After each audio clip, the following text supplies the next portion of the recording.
Au retour de la pause, on va poursuivre maintenant avec la Côte d'Ivoire. La justice qui confirme là-bas la radiation de Laurent Gbagbo de la liste électorale, l'ancien président ivoirien, bel et bien radié des listes électorales ivoiriennes. La justice a confirmé la décision de la commission électorale indépendante rendue la semaine dernière.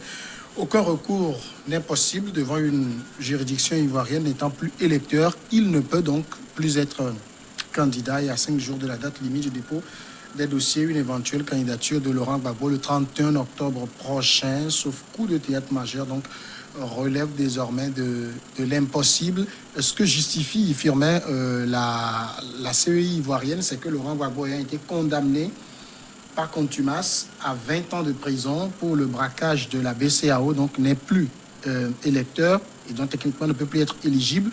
Sauf que les avocats n'ont pas la même lecture. Mais est-ce que vous pensez qu'on a poussé le curseur un peu trop loin à ce niveau? Oui, je pense qu'on a poussé le curseur un peu trop loin, mais Ouattara aussi peut être compris. Ouattara veut éviter une certaine instabilité dans son pays. C'est pour cela qu'il veut éloigner tous ceux-là qui peuvent être ou qui peuvent constituer une sorte d'instabilité pour son pays. Guillaume Soro est ailleurs, Gbagbo aussi est hors du territoire. Donc ça là déjà, son problème est réglé. Aujourd'hui, il interdit déjà les manifestations. Donc, ce qui le préoccupe le plus maintenant, c'est d'arriver à vite organiser les élections en octobre et après, on peut asseoir encore une commission bis de réconciliation, peut-être pour faire rentrer les Laurent Gbagbo, tout ça. Mais parce qu'il sait que s'il fait rentrer Gbagbo, il lui permet d'être candidat aujourd'hui avec la ferveur au niveau de la population et avec tout ce que Guillaume Soro est en train de raconter aujourd'hui sur les chaînes, un peu partout, ça va être tellement compliqué pour lui. Donc la meilleure des choses, c'est de se lever un peu plus tôt, donc de bloquer l'accès à un certain nombre de personnes, probablement candidats, et je pense que la situation est jouée. Donc ce sont des décisions politiques qu'il est en train de prendre. Ce n'est pas une question de baisser ou tout ça, mais il y a le droit, bien sûr, mais aussi on peut trouver une solution politique à ça. C'est parce qu'il ne veut pas que Gbagbo se positionne. Il veut aller. Il a quelque chose en tête, mais je pense que bien sûr, il va passer. Mais après, s'il ne prend pas de décision beaucoup plus sage, la Côte d'Ivoire va aller un peu mal. Est-ce que on avait besoin de faire ça en Côte d'Ivoire dans la mesure où on sait que matériellement et techniquement, Laurent Gbagbo ne peut pas être candidat? Puisqu'il faut qu'il rentre d'abord. Il n'est même pas au pays. C'est pour ça que les Ivoiriens disent que Ouattara n'a pas réussi la réconciliation en Côte d'Ivoire. Le processus de réconciliation n'a pas pu apporter des résultats auxquels s'attendaient les Ivoiriens. Quand vous voulez réconcilier votre peuple et que vous mettez de côté certains concitoyens qui ont le droit d'être dans leur pays, qui ont le droit de participer aux affaires publiques et politiques, ça veut dire que vous ne voulez pas qu'il y ait une réconciliation. C'est tout à fait évident. Voilà Ouattara qui a lui-même été victime de ces pratiques-là. Dans le passé, on se rappelle de ce concept d'ivoirité créé pour justement le mettre de côté. Mais on a vu comment les Ivoiriens se sont battus, on a vu comment lui-même s'est battu. Et surtout, c'est Laurent Gbagbo qui l'a rétabli. Voilà, et donc celui qui vous rétablit dans vos droits d'électeur et d'éligible, aujourd'hui vous vous retournez contre cette personne et vous imposez les mêmes restrictions à ce concitoyen. Ça veut dire que vous avez peut-être peur de quelque chose. Laurent Gbagbo a été acquitté par la CPI, tout le monde avait applaudi, on ne s'y attendait pas. Maintenant, d'autres dossiers judiciaires l'attendaient en Côte d'Ivoire, et pour lesquels il a été jugé par contumace, et l'homme vous dit j'ai envie de rentrer dans mon pays, établissez-moi un passeport pour rentrer. Vous bloquez aussi l'établissement de ce passeport, vous bloquez son retour au pays, et aujourd'hui vous sortez cet argument selon lequel il n'est pas éligible parce qu'il est condamné par contumace, etc. Non, je pense qu'il faut pas être aussi ingrat comme le fait aujourd'hui Ouattara. Ouattara, on comprendrait si il n'avait pas été victime de ces restrictions. Mais on a vu comment ça s'est passé. Et donc aujourd'hui, ce processus électoral, on voit déjà ce qui se passe, l'instabilité dans laquelle se préparent les prochaines élections, le retour, l'envie de retour aux affaires de Ouattara les divisions, les violences, les manifestations aujourd'hui, on va où là? À cause d'une seule personne. Et si c'était seulement Gbagbo, on comprendrait. Il y a d'autres, Soro qui a été mis de côté, Blé Qui sont Goudé. tous sous le coup de condamnation. Hein. Voilà, et curieusement, on les condamne comme ça à quelques mois des élections. On a tous suivi le dossier judiciaire, on sort des dossiers de nulle part, on condamne tous ses adversaires politiques et finalement, Ouattara se retrouve seul. Ouattara se retrouve seul dans ce processus. Ses adversaires politiques en face, pour le moment, on n'a pas encore les noms officiellement parce que le délai de dépôt, c'est dans quelques jours. Mais ceux qui vont déposer leur dossier pour aller à ces élections constituent quel poids vis-à-vis de Ouattara. Donc, les Ivoiriens n'ont plus besoin de ça. Les Ivoiriens ont besoin de stabilité, de rester dans ce processus de paix à la suite de cette longue guerre qui a divisé l'ensemble de ce pays. Et ce n'est pas sur la volonté ou sur l'envie d'une seule personne de vouloir s'accrocher au pouvoir. Déjà, à la base, vous avez donné votre parole de ne plus vous présenter. Tout le monde vous a applaudi. Les gens sont venus vous supplier pour vous présenter. Vous leur avez dit non. Et en face du monde entier, en face de toute l'Afrique, en face de la Côte d'Ivoire, vous avez dit non.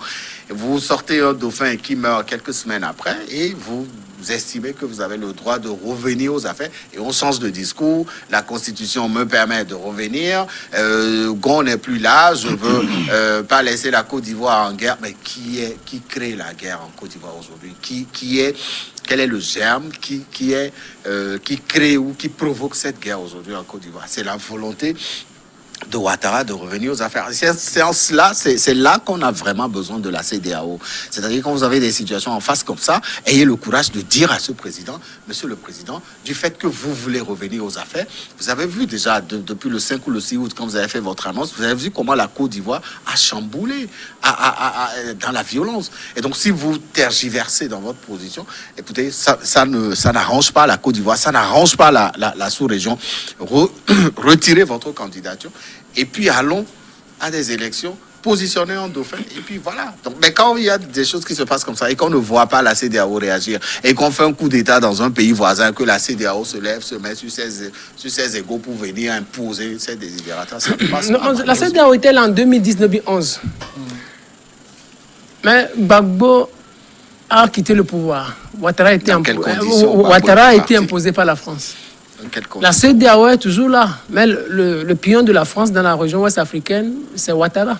Donc le problème en réalité, je vous le répète, ce n'est pas la CEDEAO, parce que la CEDEAO peut dire, nous ne voulons pas de la candidature de Ouattara, mais la France dit, moi j'ai besoin de Ouattara. Pourquoi que Ouattara n'aurait pas eu à contacter Emmanuel Macron avant d'annoncer sa candidature? Il sera en France, je ne sais pas, peut-être vendredi. Ah ouais, voilà, c'est pour avoir peut-être ces contrôles médicaux et aussi pour avoir la bénédiction d'Emmanuel Macron. Donc le problème, ce n'est pas la CEDEAO est dans un rôle légalisant, c'est tout. Il y a un protocole que tout le monde doit respecter, c'est ce que la CEDEAO cherche à faire respecter, c'est tout. Donc le problème, la grande décision politique, c'est la France. La France dit, moi, je veux Ouattara. Aujourd'hui, le problème, c'est parce que la France dit, je veux Ouattara. La France ne veut pas d'Emmanuel, comment il s'appelle, de Guillaume Soro. La France ne veut pas de Gbagbo. C'est pour cela. Donc, Ouattara, il revient à Ouattara de trouver tous les mécanismes pouvant empêcher Gbagbo et Guillaume Soro et ses amis d'être candidats. Donc, c'est là où le problème est réglé à son niveau. Mais sauf que, vous parlez bien sûr, les gens vont mourir.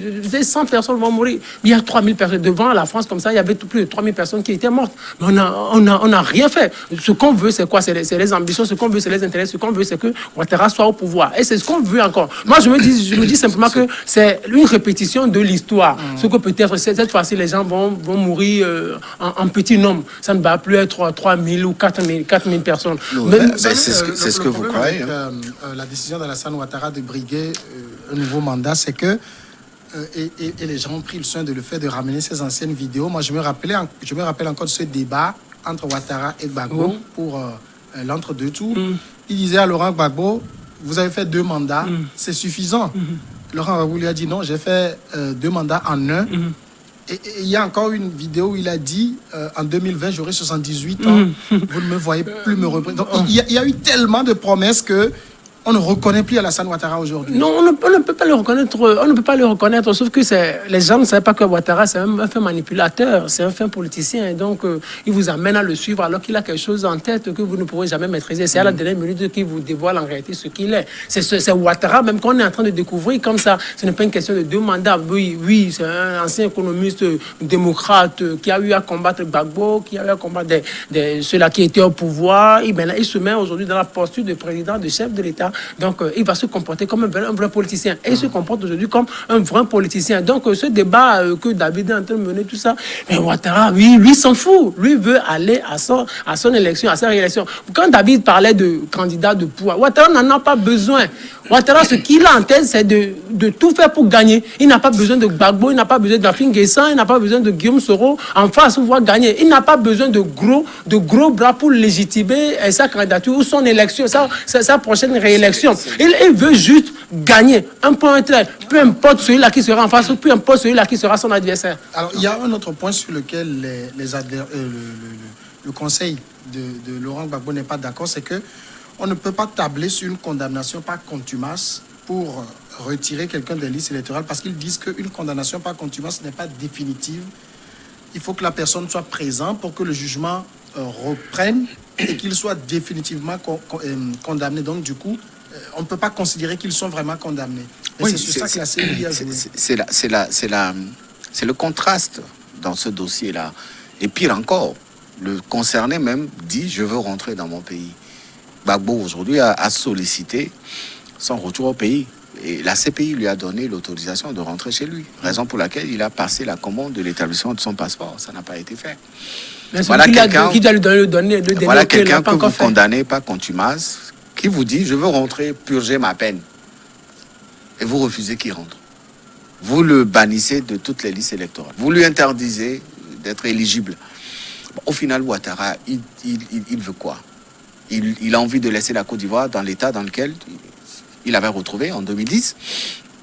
Il a envie de déstabiliser ce pays qu'il a mis autant d'années à bâtir et à rebâtir pendant des années. Alors, c'est un peu ça le problème. Moi, comme disent que c'est la France qui a décidé que Ouattara reste au pouvoir, je dis c'est faux. Ouattara, quand il a émis la volonté de ne plus être au pouvoir, on a tous lu le message que Macron et les autres présidents du monde ont posté. David, ne sois pas naïf. Non, ce n'est pas de la naïveté, Firmin. Non, ce n'est pas de la naïveté. Je suis logique dans ce que je suis en train de dire. Alors vous êtes manipulé. Si vous ne voulez pas de la présence d'un chef d'État au pouvoir, ou alors pour un nouveau mandat, vous le dites. Ouattara ne dirige pas la France. Et quand il a posté, quand il a dit qu'il ne veut pas y aller, on a vu. Mais Macron a donné sa parole de chef d'État. Il a dit « je vous soutiens ». Il a été applaudi. Et si aujourd'hui, Ouattara revient sur ses paroles pour dire « je veux me présenter », moi, qu'on dise que c'est la France qui choisit, je dis non. Mais les Ivoiriens, ils ont le droit de choisir leur chef d'État. Au Togo, c'est nous qui choisissons nos chefs d'État, je pense. Le chef d'État qui est là, c'est les Togolais qui l'ont élu, à plus de 70%. Alors qu'on arrête de maintenir ce discours qui consiste à dire c'est la France qui maintient, c'est la France qui maintient. Mais on a vu ce qui s'est passé en Côte d'Ivoire lorsque la crise avait commencé. C'est vrai que Gbagbo ne passait plus pour le saint homme auprès de certaines puissances. Il fallait le faire dégager. Il a été dégagé. On a mis quelqu'un qui est venu après Gbagbo, qui était Ouattara, qui a fait ce qu'il pouvait faire. Et aujourd'hui, si on a envie de laisser le pays dans une instabilité avant de partir, ce n'est pas bien, ce n'est pas joli pour vous. Tout le mandat que vous avez fait, toutes les 10 années que vous avez passé à la tête de la Côte d'Ivoire ne serviront à rien. Moi, c'est cette soif de pouvoir qui me dérange. Quand vous êtes chef d'État, ne serait-ce que... et vous verrez ça que dans les pays francophones de l'Afrique de l'Ouest. Hein. Vous ne verrez pas ça au Ghana, au Nigeria, et je ne sais pas, même au Libéria tout récemment. Vous ne verrez pas ça dans les pays lusophones. Au Cap-Vert, vous ne verrez pas cette tergiversation-là. Et dans certains pays francophones, même de l'Afrique de l'Ouest, le Niger, le Bénin et le Burkina Faso, il n'y a que 2 ou 3 pays qui sont durs de tête et qui veulent maintenir l'Afrique de l'Ouest dans la léthargie dans laquelle cette communauté se retrouve. Le Guinéen qui est là, à 90 ans, qu'est-ce que vous avez à faire valoir encore? Ouattara, qu'est-ce qu'il a à revendre? Que Ouattara ne dise pas qu'il faut du temps pour préparer un dauphin. Je dis c'est faux, c'est un faux discours. Si vous avez vraiment envie de préparer un ou des dauphins, après vous, ce n'est pas et à 2 mois, à 3 mois. C'est les premiers jours de votre arrivée au pouvoir. C'est ce que les Américains ont compris. Vous avez vu un peu ce qui se passe avec les prochaines élections. Joe Biden est le candidat des démocrates. Il a déjà sa vice-présidente. Le président qui est là actuellement, il a déjà son équipe qui est là. C'est comme ça qu'on travaille. On n'attend pas 2 mois, 1 an, 2 ans des élections pour dire que je suis en train de préparer un dauphin. Dès que vous arrivez, si vous avez envie de partir du pouvoir après 5 ans ou après 10 ans, vous commencez par préparer un dauphin. Les pays anglophones l'ont compris. Les prochaines élections au Ghana, vous verrez bientôt les candidats et toute leur équipe qui vont être là. C'est un peu ça le problème. La France n'est pas dépositaire de la liberté des pays africains, surtout ceux francophones. C'est vrai qu'elle s'ingère dans les affaires politiques, mais sur le cas de la Côte d'Ivoire, je pense quand même que même la France n'est pas d'accord avec Ouattara de son retour, de sa volonté de revenir aux affaires. David, je ne voudrais pas croire que vous êtes naïf. Non, ce n'est pas de la naïveté. Je ne voudrais pas croire que vous êtes naïf. Je ne voudrais pas croire que... qu'il faut aller, il faut dépasser ce stade-là, parce que c'est ce qui fait traîner les pays francophones africains. C'est le même discours qu'on nous sert depuis les années 60. C'est la France qui décide. C'est la France qui est derrière. Alors qu'est-ce que vous voulez? Tel président. C'est la réalité, c'est le David, soyez réaliste. Briser cette chaîne-là. Non, comment vous voulez la briser cette chaîne et comprenez que seul le peuple est souverain. Vous voyez un peu ce qui se passe David, le peuple n'a plus sa souveraineté. Qu'on dise que la France... Ne vous trompez pas, le peuple n'a plus sa souveraineté. N'est pas d'accord avec la CEDEAO. Je dis, mais tant mieux. Tant mieux. Mais à partir du moment où vous constatez vous-même que l'incursion de la France dans les affaires politiques des pays francophones africains fait déstabiliser tout un pays, fait déstabiliser des millions de populations. Et chaque année, c'est le même discours. À la veille de chaque élection, c'est le même discours. Je pense qu'à un moment, il faut comprendre que ce qui se passe en Côte d'Ivoire aujourd'hui, ce n'est pas la volonté de la France, c'est la volonté d'un homme qui a accepté de détruire son pays. Je voudrais dire que Samuel Niabi... Tout ça, c'est pas aussi des situations chrysogènes. Oui, bien évidemment, mais on s'en fout en quelque sorte, Samuel Niabi. C'est comment on s'en fout. La Côte d'Ivoire, on n'oublie pas, hein, ça fait que 10 ans en arrière, 3000 morts, des milliers de déplacés, dont certains sont encore au Togo, au Bénin, ou je ne sais pas où.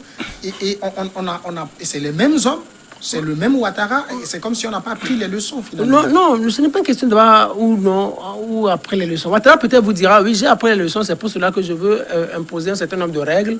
Je veux employer la méthode forte pour éviter une éventuelle crise encore. Donc, si Gbagbo revient, peut-être on va répéter l'histoire de 2010. Donc, c'est comme ça Ouattara pourrait répondre. La deuxième chose, peut-être je me dis, peut-être on s'en fout, on se dit, peu importe ce qui peut advenir, moi je veux rester au pouvoir.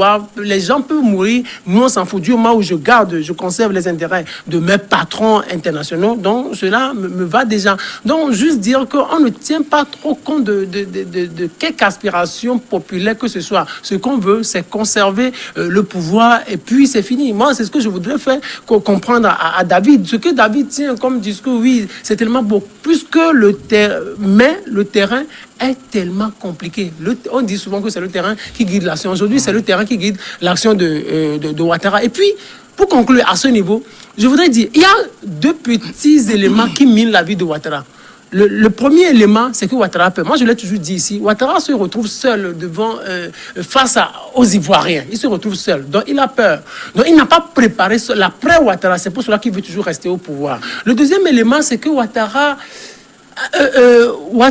n'a plus d'homme de confiance. Guillaume Soro l'a trahi. Regardez, Guillaume Soro qui dit Ouattara n'a pas gagné en 2010, que c'est Ouattara a eu 30... David, non, si vous tenez un discours comme ça, c'est grave. Ça prouve que Guillaume Soro a eu... vous n'êtes pas en harmonie avec votre position. Dire que Ouattara n'a pas d'homme de confiance, c'est insulter, je m'excuse, son intelligence. J'estime que dans le RHDP, on ne me dira pas que tout est fondé sur Ouattara. On ne dira pas que tout est fondé sur Gon. Il y a des compétences. Et lui-même, quand il parle de jeunes générations, il faisait allusion à qui? Aux jeunes qui sont là. On a vu Patrick Hachi, ne soyez pas naïf. Le ministre. On parle de celui-là qui va me succéder. Ce n'est pas de la blague. Celui-là qui va me succéder. Celui-là qui va me succéder, c'est qui? Donc, Guillaume Soro